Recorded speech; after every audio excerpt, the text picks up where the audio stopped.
Mula hari ini atau kita akan bermula pada 3 hari bulan 3 bulan April, sorry, saya pun dah tak ingat bulan ini. 3 hari bulan April. Mana ada 2 hari lagi, 2 hari lagi untuk menyediakan kita dengan transport dan sebagainya. Dari segi terus perbincangan ini akan terus dilakukan. Ya, ada sebuah kerajaan negeri bersetuju untuk menyediakan 100 bas percuma kepada kita dan sebagainya. Jadi kita sedang berunding dengan pihak yang berkaitan. Okey. Datuk Seri, tahanan orang yang ditahan di roadblock di sekatan-sekatan jalan raya ni, macam semalam ada 800 lebih, hari ni 700 lebih. Apa proses seterusnya? Adakah mereka ini direman, disiasat dan untuk didakwa? Sebab ada kegusaran bila tahanan terlampau ramai, orang yang direman dan lock up ni akan jadi kluster baru. Ya, betul.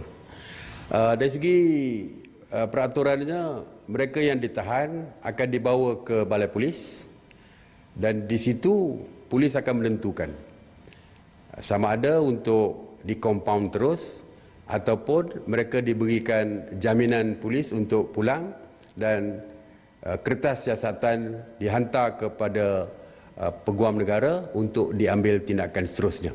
Jadi mereka tidak ada isu yang mereka akan ditahankan di dalam lokap beramai-ramai. Kerana kita tahu, kita pun memang dari segi SOP kita penjarakan sosial 1 meter. Tak mungkin kita akan letakkan mereka berasak di dalam lokap dan sebagainya. Jadi mereka akan dibenarkan pulang dan akan di-charge semula di mahkamah ataupun diberi kompaun di balai polis tersebut. Satu lagi, Pusat Barangan Basah Fama ni, bila diwujudkan, adakah pasar tani dan juga pasar-pasar basah lain dibenarkan beroperasi macam biasa?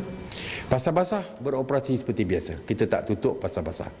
Pasar basah daripada pukul 6 pagi hingga pukul 12. Dan pasar borong juga dibuka. Itu untuk pemborong-pemborong untuk membeli dan mengedarkan ke pasar-pasar basah dan sebagainya.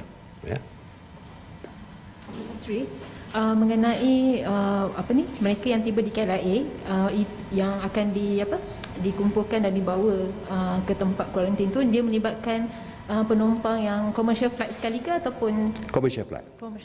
Sesiapa saja yang pulang dari luar negara, sama ada melalui chartered flight kerana rakyat kita yang stranded di luar negara ataupun mereka yang pulang seperti biasa, ya, dengan flight komersial. Jadi mereka itu akan setiap kali rakyat kita tiba di negara kita akan terus bawa ke pusat kuarantin. Okey, Datuk Seri, untuk PKP tahap 2 ni kenderaan persendirian hingga 10 malam saja. Bagaimana pula dengan petugas mereka yang organisasinya beroperasi sehingga 24 jam seperti petugas media, penyiaran terutamanya? Bagaimanakah pelaksanaan untuk mereka ni keluar bekerja terutama pada waktu malam ataupun time yang lebih daripada 10 malam tu?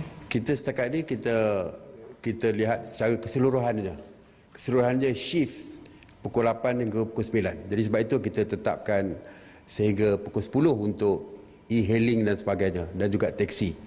Walaupun dalam keadaan kes tertentu kita akan dapatkan secara detail, mungkin ada SOP baru yang akan kita maklumkan. Saya berkenaan PKP yang kedua tu, adakah kerajaan akan mengikut seperti mana Polis Terengganu yang menggunakan sistem penggiliran untuk membenarkan nombor genap dan ganjil berada di atas jalan raya dalam tempoh masa yang tertentu? Dari segi keluar, ya keluar.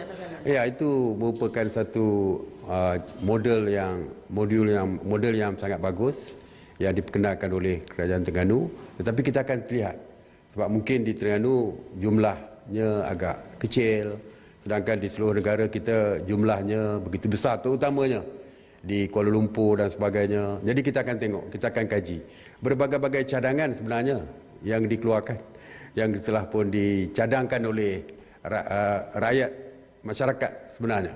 Ada yang minta supaya kita celuk jari seperti mengundi, ada yang minta supaya kita pakai kad merah boleh keluar hari Rabu, kad kuning hari Selasa dan berbagai lagi.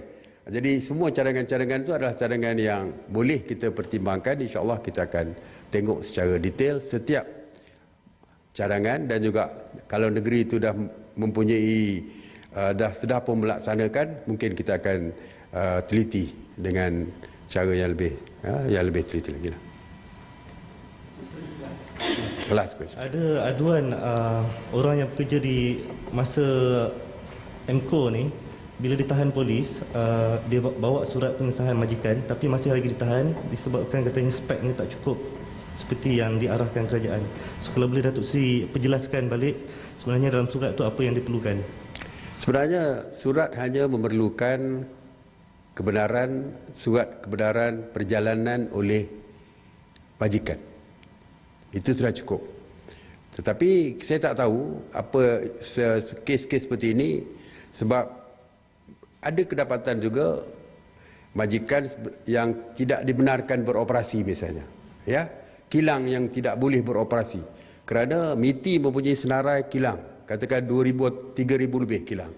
Dan seperti kita tahu, banyak kilang-kilang yang beroperasi sekarang ini sebenarnya tidak termasuk di dalam senarai yang dikeluarkan oleh MITI. Dan itu mungkin mereka mengeluarkan surat berkenaan dan pihak polis mendapati berbeza daripada senarai yang dia ada dengan nama kilang yang ditunjukkan oleh pengguna jalan raya tersebut. Sebab itu kemungkinan itulah antara yang diambil tindakan oleh polis untuk menyekat mereka. Sebab surat very simple. As long as ada surat kebenaran perjalanan oleh majikan, maka mereka boleh dilepaskan oleh pihak polis untuk meneruskan perjalanan. Terima kasih. Assalamualaikum warahmatullahi wabarakatuh.